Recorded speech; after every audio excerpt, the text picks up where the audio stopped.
सर्वप्रथम ईश्वर से महान आम धन्यवाद गौरव प्रशंसा हो से महान अनुग्रहकारी परमेश्वर मन को अनुग्रह दया करे जीवित अनुग्रह रखिंट पुणी अनुग्रह दिन प्रतिदिन आमको सुजोग दौरान पाद निकट को आसवाई वाक्य किसी विषय शिखापी आपण प्रत्येक प्रति नाम आज अध्ययन मध्य स्वागत करे आज गोटे विषय चिंता करवा आउ जहाँ गोटे ख्रीष्ट विश्वासी जीवन निमंते नितांत आवश्यकता गुरुत्वपूर्ण विषय अटे अता हूँ कौन ना परमेश्वर वाक्य को किपरि आमे शुणिबा परमेश्वर वाक्य किपरि आमे शुणिबा तेणुक आसतु प्रार्थना करवा पुणी आज अध्ययन मध्य आमे जीवा। प्रिय प्रभु तुम धन्यवाद तुम गौरव तुम प्रशंसा तुम धन्यवाद कर प्रभु तुम्हें अनुग्रहकारी जीवंत परमेश्वर तुम्हें आम एकमात्र आशा भरसा परमेश्वर प्रभु तुम महान आमर धन्यवाद तुम स्तुति तुम प्रशंसा करुच प्रभु तुम्हें अनुग्रह कर जो सुंदर सुजोग देछ मन को तुम आसवाई धन्यवाद करुच प्रभु मत तुम से वाक्य किसी कहवा निमंते तुम अनुग्रह तुम्हें दया कर प्रभु शुणु प्रत्येक जीवन प्रभु तुम से आत्मार शक्तिर कार्य तुम्हें कर बोली प्रार्थना करुच प्रभु प्रत्येक को शुणवा निमंते उत्तम मन दियो से कर्म तुम प्रभु उन्मुक्त कर प्रभु पुणी तुम वाक्य अनुसार चलवा निमंते प्रभु तुम्हें प्रभु साहाय्य कर प्रभु समस्त प्रार्थना शुणी धन्यवाद दे तुम से प्रिय जीसु ईश्वर करुच आमेन। आज आम चिंता करवा जे परमेश्वर वाक्य किपरि शुणिबा आम समस्ते वाक्य शुणुच अनेक वाक्य आम शुणु कि बाइबल कि प्रकार शुणा विषय लेखा जाऊँगी बाइबल केत विषय में आज चिंता करवा तेणुक आसतु गोटे पद आम पढ़ा आ जहाँकि आपने पाइबे एवरीता 2 पर्व 1 पद आ जहाँकि प्रत्येक भिडियो जो भिडियो आम छाड़ू तार मूल पद आम से रखीचु तेणुक से पढ़ा और किसी विषय में चिंता करवा अतः शुणा जाइथिबा वाक्य प्रति अधिक मनोयोगी हेबा आंब मानकर उचित नईले काले आंबे माने लक्ष्यभ्रष्ट हेबु पठित वाक्य विश्वास बात करंतु अतः शुणा जाइथिबा वाक्य प्रति अधिक मनोयोगी हेबा आंब मानकर उचित नहले आमे लक्ष्यभ्रष्ट हेबु ख्रीष्ट विश्वासी जीवन लक्ष्य होची से अनंत राज्य बा अनंत स्वर्ग रे प्रवेश करवा वाक्य बाइबल कहे यदि वाक्य को ठीक भाव शुणु ना बा शुणाएगा वाक्य को गुरुत्व दौ ना तेज आम जो लक्ष्य से लक्ष्य स्थल आम कौन हबू दूर को चले से लक्ष्य स्थल पहुंची पारू ना तेणुक से एवरी 2 पर्व 3 पद लेखा जाऊँ कौन जे ए प्रकार महापरित्राण अवहेला कले आम कि प्रकार रक्षा पाइबा यही प्रकार महान परित्राण यदि आम अवहेला करूँ आम कि प्रकार रक्षा पाई परिबा अन्न पकड़ तुम देखो आउ से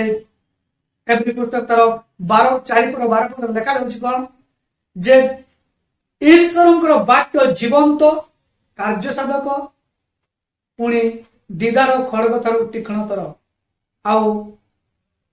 प्राण आत्मा ग्रंथि और मज्जार विच्छेद पर्यंत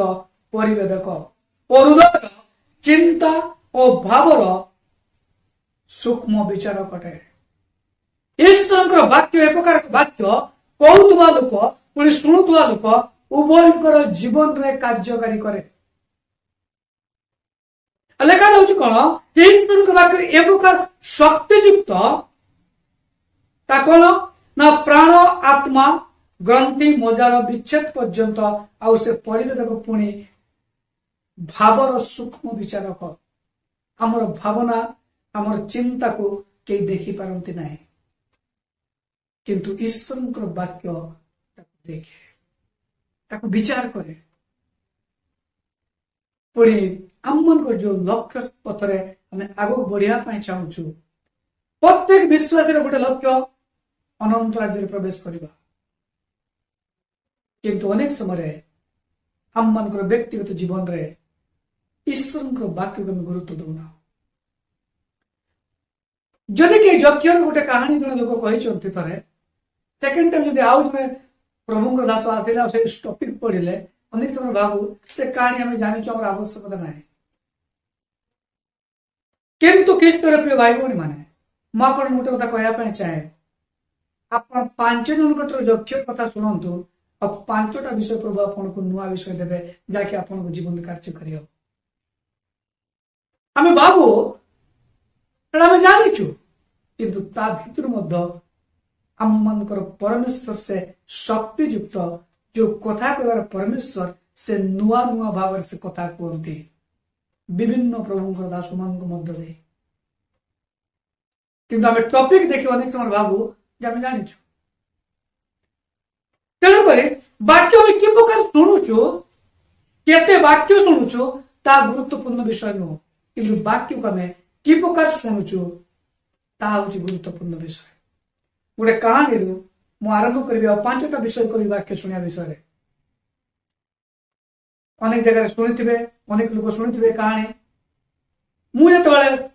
प्राय 7-8 वर्ष थी जड़े प्रभु दास गाँव को आसते से कहानी कहते से गोटे कथा कहते जड़े प्रचारक प्रभु दास से प्रचार कर अनेक लोक मंडल बसी मध्यरु जड़े बुढ़ी मौसी से थे बुढ़ी मौसी कौन कर प्रभु दास प्रचार कर कांदुंट आते से प्रभु दासर चक्षु से बुढ़ी मौसी पर पड़ा से देखिले जे मौसी कांदुंट प्रभु दास आहरी उत्साहित से प्रचार कले मौसी आहरी जोर कांदा आरंभ कले प्रभु दास मने मने डिसाइड कले जे मु प्रचार सरला परे मौसी को पचारि कौ वाक्य हृदय को स्पर्श कला से कांदुंट समस्त विषय शेष होगा आउ से प्रभु दास से मौसी को खोजी खोजी गले आ पचारे मौसी आपण को कौ वाक्य आपण को हृदय स्पर्श कला आपते कांदुले आ बुढ़ी मौसी देखिले आहरी कांदिले कांदिला प्रचारक बंधु पचारे मौसी को विषय आपन को कष्ट दूचे आप कहना मौसी कहते पुअरे मु तो वाक्य शुणी कांदु नी तोर दाढ़ी देखी मोर से छेली कथा जो छेली गोटे छेली थिला जार दाढ़ी थिला आउ से छेलीटा मरी जाइला ता कथा मने पड़ीगला और ताकू देखी मु ताकू भाविकी मु कांदुली बहुत जत्न ताकू मु पाली किष्ट प्रिय भाई भौणी माने एटा गोटे कहानी है पारे किंतु वास्तव जीवन रे आम मानकर जीवन रे ताहा ही घटे आमे शारीरिक भाव में उपस्थित था उपासना रे विभिन्न जगह रे प्रभु वाक्य शुणा पाए किंतु आज आम मानकर चक्षु क्या देखुची आम मान चक्षु कुआड़े जाऊँगी आम मान मन अच्छी कुआड़े चली जाऊँगी प्रभुंकर वाक्य शुणा समय आम कौन भावुचु आपण मन पर चिंता कर देखु आज कौन 100% आम 100% आम ईश्वर वाक्य को ध्यान सहकार शुणुचु कि ना जी आम मन आज इे सियाड़े चली जाऊँ आम मान शरीर उपस्थित कि मन बाहर बुलू इंडिया पाकिस्तान खेल अच्छी केते रन कला इंडिया हार कि जीत अन्य अनेक प्रकार विषय रही तेणुक आसतु ईश्वर वाक्य को आम कि प्रकार शुणा आ बाइबल अनुसार 5टी कथा आज शिखा प्रथम विषय शिष्य परी आम शुणा दरकार रही शिष्य परी शिष्य मैंने केमी शुणती शिष्य मान शुणा हूँ कौन गुरु शुणा शिखा पुणी अन्न को शिखेबा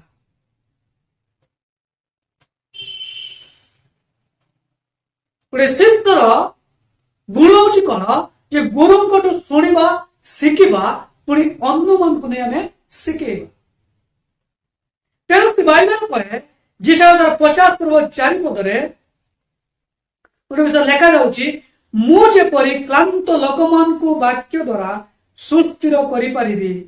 एथिपाय प्रभु सदाप्रभु मते शिक्षित लोकमानकर जीवा देई अछंती से प्रति प्रभात रे जागृत करांती शिक्षित लोक परि सुनिबा पाए से मोर कर्ण को जागृत करांती शिक्षित लोकर शुणा परी कर्ण को से कौन करती जागृत करांती लेखा होची जिसा लेखुचंती आ कहउचंती मु जे प्रकार क्लांत लोकमान को कौन करि परिबी ना सुस्थिर करि परिबी आज मो चतुर्पार्श्व अनेक आज हताश निराश होइके बुलुचंती गोटे ख्रीष्ट विश्वासी विश्वासिनी भाव में आमे केबे तांको प्रभुंकर वाक्य द्वारा सांत्वना दे पारिछु अनेक लोक माने कहते आमे कहि पारुनी तार कारण होछि कोन आमे परमेश्वरंकर वाक्य को ठीक भाव में सुनुना शिष्य परि आमे सुनिबा अर्थात सुनिबा अन्न को आमे तब कार्य परिणत करी अन्न मान को मध्य आमे शिखे कारण शिष्य जे प्रकार गुरु तो शुणे आमे मध्य से प्रकार सुनिबा दरकार रही बाइबल कहे आमे जे प्रकार क्लांत लोक को कौन करि परिबो परि सुस्थिर करि परिबा तो वाक्य द्वारा तेने करी आमे ईश्वर मठरे प्रार्थना कर दरकार रही आमे ज्ञान सहकारे शिखिबार मन नहीं हमें सुनिबा दरकार रही द्वितीय विषय हूँ कौन द्वितीय विषय हूँ कौन ना आनंद तो हमें सुनिबा दरकार रही ईश्वर वाक्य को सुनिबा समय आम मन रे आनंद रहा दरकार रही कारण बाइबल लेखा जाउछि कोन मार्क तार 6 पर्व 20 पदरे एवं 12 पर्व 38 पद विषय देखा जाउछि कारण हेरोद जॉन को जने धार्मिक और पवित्र व्यक्ति जानी भय करथुले आउ तांकु रक्षा करबा से चेष्टा करथुले पुनी तांको कथा सुनी अतिशय से उद्विग्न हेले सुधा आनंद रे ता सुनुथुले हेरोद राजा विषय देखा जाउछि जे कि अपना भाईर स्त्री को रखिथिले स्त्री भाव रे से जॉन के कहले जे हेरोद तुम्हें तुम्हारा भाईर स्त्री को रखिबा विधि संगत नुह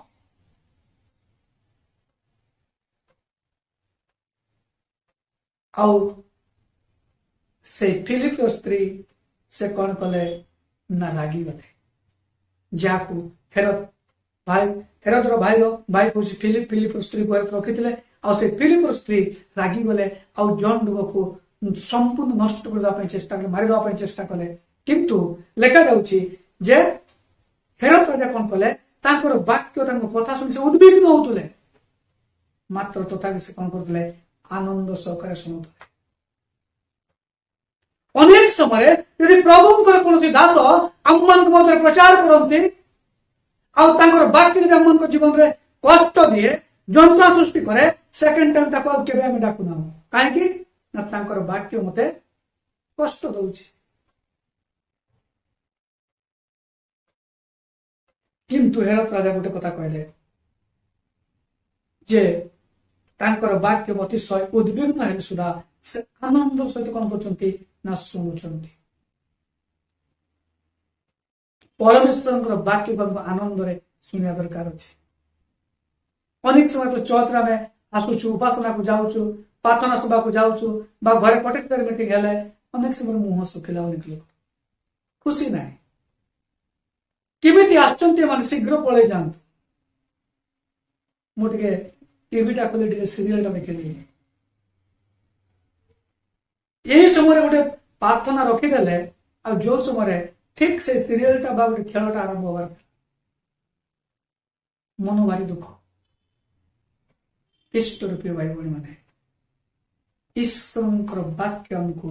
आम मानकर लक्ष्य स्थल में पहुंचा से साहाय्य कर। तेणुक से वाक्य को आम आनंदर सह शुणा एवं ग्रहण करा दरकार। मार्क से 12 पर्व लेखा जाए सर्वसाधारण लोके आनंदरे तांको कथा शुणुले। सर्वसाधारण लोक आनंदरे तांकर कथा शुणी कौन करते ना शुणुले। सेठी शास्त्री मान विषय लेखा जाउछि गोटे विषय जे से माने लंबा पोशाक परिधान करी भ्रमण करती पुणी हाट बजार रे से माने नमस्कार पाया पय से माने कोन करती इच्छा करती। किंतु लोक माने सर्वसाधारण लोक जीशुंकर कथा को आनंदर सहित कोन करथले सुनुथले। आज परमेश्वर वाक्य आम शुणुचु आम मान मनर कौन आनंद अच्छी कि आम कौन खुशी मन तार शुणुचु कि ना जबरदस्ती आम पालक को संतुष्ट करने आसुच। तेणुक तृतीय विषय हूँ कौन ना परमेश्वर वाक्य को आम ध्यान सहकारे शुणा दरकार। ध्यान सहकारे आम शुणा दरकार। तेणुक बाइबल कहे जिसे 48 पर्व 18 पद लेखा जाए तुम्बे यदि आमर आज्ञा मनोयोग करितांत तेबे तुमर शांति नदी तुल्य और तुमर धार्मिकता समुद्रर तरंग तुल्य होइतांता। विषय लिखती कि तुम्बे यदि मो आज्ञा मनोयोग करितांत तेबे तुमर शांति नदी तुल्य और धार्मिकता समुद्र तरंग सदृश होइतांता।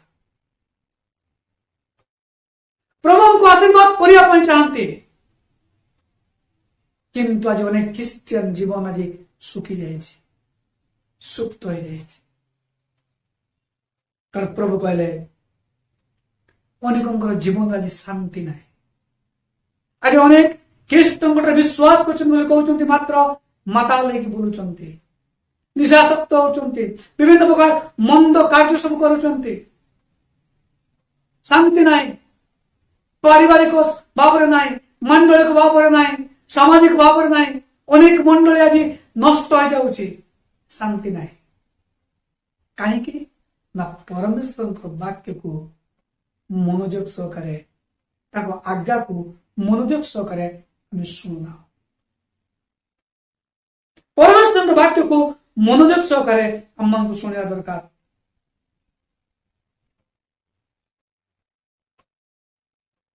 आम केते मनोयोगी परमेश्वर वाक्य शुणा। तेणुक 28 पर्व 23 पद लेखा जाए तुम्हें माने कर्ण दे आंबर रब शुण मनोयोग करी आंबर वाक्य को तुम्हें श्रवण कर। लेखा जाउछि कौन तुम्हें कर्ण दे आंबर रब को शुण पुणी आंबर वाक्य को तुम्हें कौन कर मनोयोग करी आंबर वाक्य को श्रवण कर। तेणुक हमें मनोयोग सहकारे शुणा दरकार। बाइबल लेखा जाए जार कान अच्छी से शुणु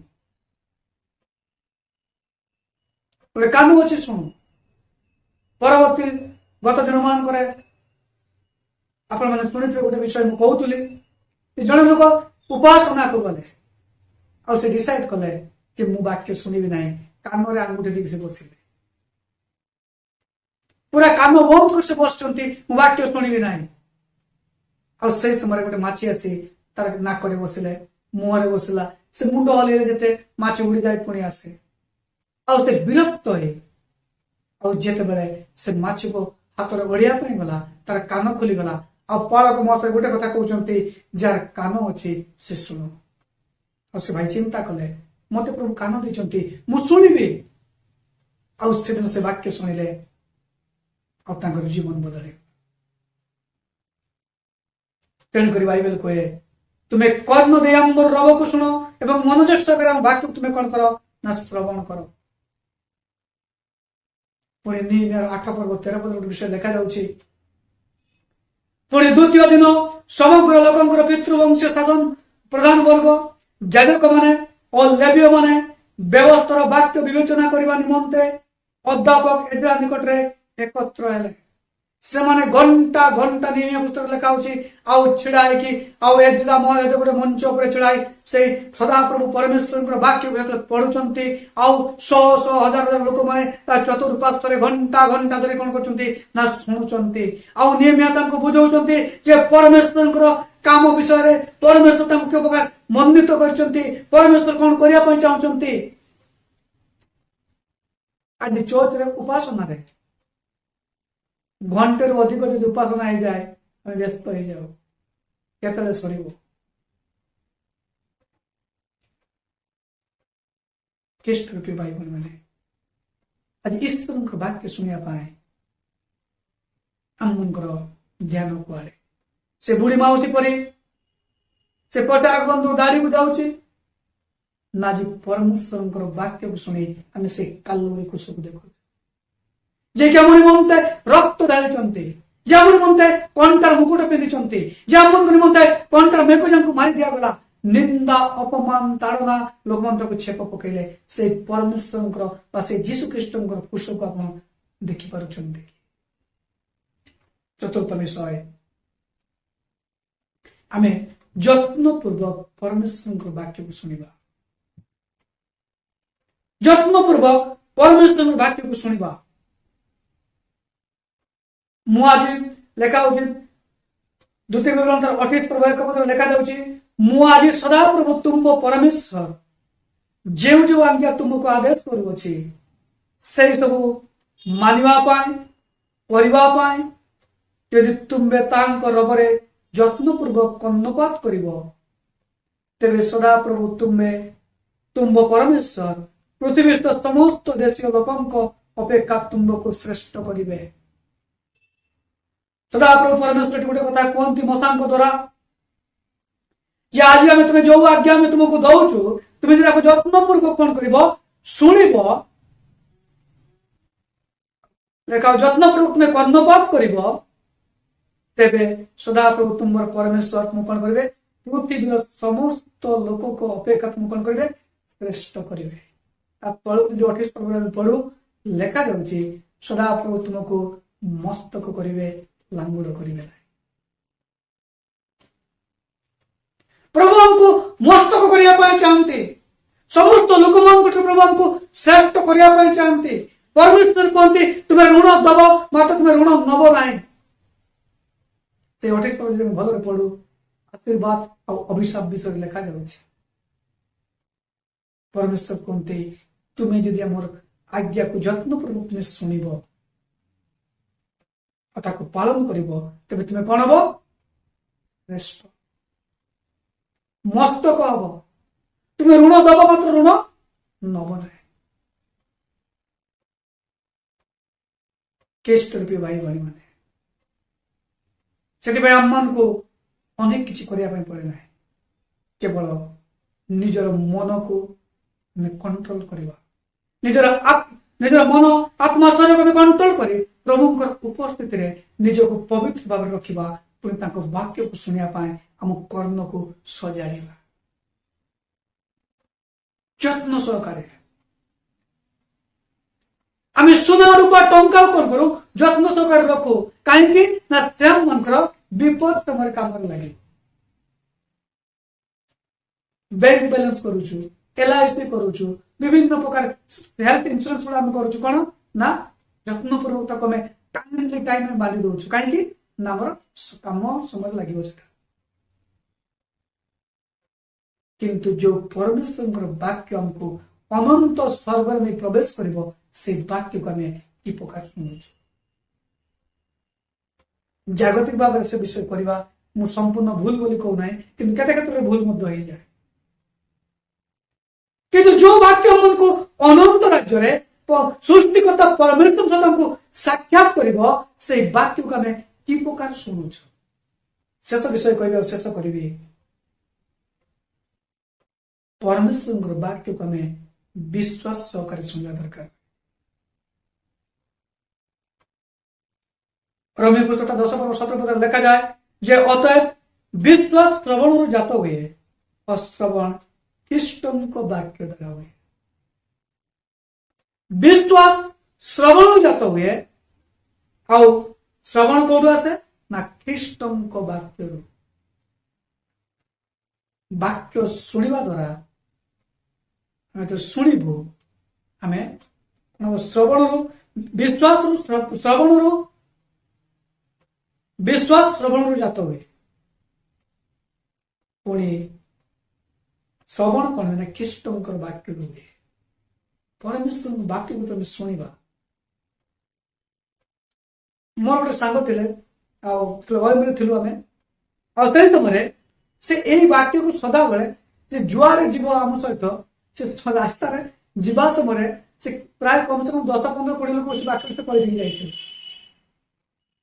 ତ ଗୋଟେ ଇଣ୍ଟରେଷ୍ଟ ଥିଲା ସୁସମାଚାର ପ୍ରଚାର କରିବା ପାଇଁ। ଯଦି ବି ସେ ସମ୍ପୂର୍ଣ୍ଣ ଭାବରେ ସେଇ ସମୟରେ ପ୍ରସ୍ତୁତ ନଥିଲା କହିପାରିବା ଭଳିଆ ପରିସ୍ଥିତି ତଥାପି ସେ ଚେଷ୍ଟା କରୁଥିଲା। ତେଣୁକରି ଈଶ୍ୱରଙ୍କର ବାକ୍ୟକୁ ଆମେ ଧ୍ୟାନ ସହକାରେ ବା ବିଶ୍ୱାସ ସହକାରେ ଆମକୁ ଶୁଣିବା ଦରକାର। କାରଣ ଯୀଶୁ ଖ୍ରୀଷ୍ଟ ଗୋଟେ କଥା କହିଲେ ଲୁକା 11:28 ଯେଉଁମାନେ ଈଶ୍ୱରଙ୍କର ବାକ୍ୟକୁ ଶୁଣନ୍ତି ପାଳନ କରନ୍ତି ସେମାନେ ଧନ୍ୟ। ଯେଉଁମାନେ ଈଶ୍ୱରଙ୍କର ବାକ୍ୟକୁ ଶୁଣନ୍ତି ପାଳନ କରନ୍ତି ସେମାନେ ଧନ୍ୟ।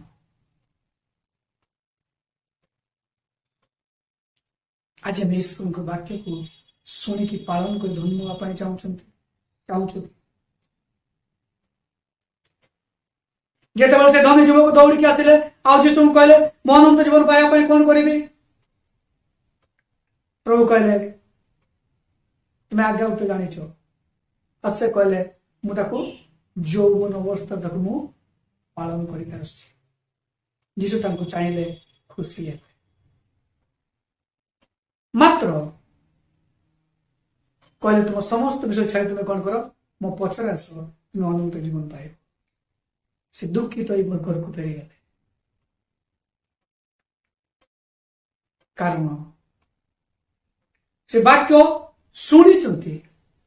କିନ୍ତୁ ପାଳନ କରି ଜାଣିନଥିଲେ। ଆମେ ବାକ୍ୟ ଶୁଣୁଛୁ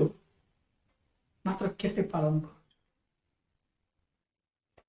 ଆମ ଚତୁଃପାର୍ଶ୍ୱର ଲୋକମାନେ ଆଜି ଖ୍ରୀଷ୍ଟଙ୍କର ବାକ୍ୟକୁ ଦ୍ୱାରା ଚାଲିବା ପାଇଁ ଆମ ଦେଖିପାରୁଛନ୍ତି।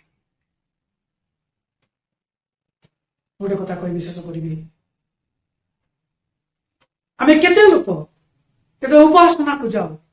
ବାକ୍ୟ ଶୁଣିବା ପାଇଁ କୋଉ ଜାଗାକୁ ଯାଉ, ଆମେ କେବେ ପ୍ରାର୍ଥନା କରିଛୁ କି ଯେ ପ୍ରଭୁ ଯୋଉ ଦାସକୁ ତୁମେ ବ୍ୟବହାର କରିବା ପାଇଁ ଯାଉଛ ତାକୁ ତୁମେ ଶକ୍ତି ବ୍ୟବହାର କର, ତାଙ୍କ ବାକ୍ୟ ଦ୍ୱାରା ମତେ କଥା ପ୍ରଭୁ ତୋ ବାକ୍ୟ ମତେ ପରିତୃପ୍ତ କର। କେବେ ପ୍ରାର୍ଥନା କରିଛନ୍ତି? ଯଦି କରିନାହାନ୍ତି ଆଜିଠାରୁ ଆରମ୍ଭ କରନ୍ତୁ। କାରଣ ବାଇବେଲ କହେ ଯଦି ଆମେ ବାକ୍ୟକୁ ଅବହେଳା କରିବୁ ତେବେ ଆମମାନଙ୍କର ଲକ୍ଷ୍ୟ ସ୍ଥଳରେ ପହଞ୍ଚି ପାରିବା ନାହିଁ। ଆମ ଲକ୍ଷ୍ୟ ସ୍ଥଳରେ ଆମେ ପହଞ୍ଚି ପାରିବା ନାହିଁ। ତେଣୁକରି ଆମେ ଚିନ୍ତା କରିବା ଯେ ପରମେଶ୍ୱରଙ୍କ ବାକ୍ୟ ଆମକୁ କଣ କରେ ନା କି ପ୍ରକାର ଆମେ ଶୁଣିବା ନା ଶିଷ୍ୟଙ୍କ ପରି ଆମେ ଶୁଣିବା, ଆନନ୍ଦ ସହକାରେ ଶୁଣିବା, ଧ୍ୟାନ ସହକାରେ ବା ଯତ୍ନପୂର୍ବକ ଆମେ ଶୁଣିବା, ଆଉ ଯତ୍ନପୂର୍ବକ ଆମେ ଶୁଣିବା, ଧ୍ୟାନପୂର୍ବକ ବା ମନୋଯୋଗ ସହକାରେ ଶୁଣିବା, ପୁଣି ଯତ୍ନପୂର୍ବକ ଶୁଣିବା, ଆଉ ଗୋଟେ ହଉଛି କଣ ନା ବିଶ୍ୱାସ ସହିତ ଶୁଣିବା ଦରକାର। ସେ ବାକ୍ୟ ଆମମାନଙ୍କୁ ଅନନ୍ତ ଜୀବନ ପଥରେ ନେଇଯିବ। ଏଇଥର ଆମ ଜୀବନକୁ ଆମେ ସମୀକ୍ଷା କରି ଦେଖିବା ଯେ ବାସ୍ତବରେ ପରମେଶ୍ୱରଙ୍କର ବାକ୍ୟକୁ ମୁଁ କିପରି ଶୁଣୁଛି। ଈଶ୍ୱରଙ୍କର ବାକ୍ୟ ଅନୁସାରେ ଶୁଣୁଛି ନା ସେଇ ବୁଢୀ ମାଉସୀ ସେ କାହାଣୀର ସେଇ ବୁଢୀ ମାଉସୀ ପରି ଆଜି ଆମେ ବାକ୍ୟ ଶୁଣୁଛୁ। ଆମମାନଙ୍କର ମନ ଅଲଗା ଜାଗାରେ ମାତ୍ର ଆମେ ବସିଛୁ। ଖ୍ରୀଷ୍ଟ ରୂପେ ଭାଇ ଭଉଣୀ ମାନେ ସ୍ୱର୍ଗ ରାଜ୍ୟ ସନ୍ନିକଟ, ପ୍ରଭୁ ଶୀଘ୍ର ଆସୁଛନ୍ତି ତାଙ୍କର ଲୋକମାନଙ୍କୁ ନେବା ପାଇଁ। ଯଦି ବାକ୍ୟ ଅନୁସାରେ ନ ଚାଲୁ ଆମେ ତାଙ୍କ ସହିତ ଯାଇପାରିବା। तेणुकर जीवन को समीक्षा करवा ईश्वर निकटवर्ती हवा और प्रार्थना करवा कि प्रभु से बुढ़ी मौसी पर शुणुची ना तुम वाक्य अनुसार शुणुची कारण परमेश्वर वाक्य आम मान जीवन में परिष्कृत मार्जित सुशोभित करे और से अनंत राज्य पत्र आमको नहीं जाए।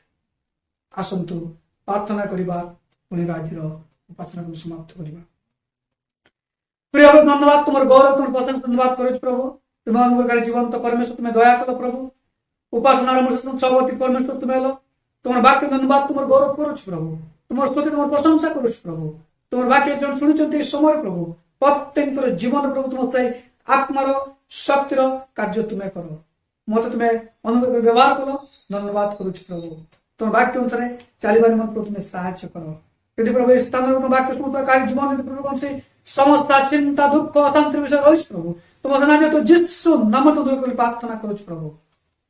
वाक्य शुणुता प्रत्येक परिवार को आत्मीय मान प्रभु तुम्हें आशीर्वाद अनुग्रह तुम्हें दया कर प्रभु समस्त धन्यवाद दे तुम से प्रिय जीसु कर आमेन।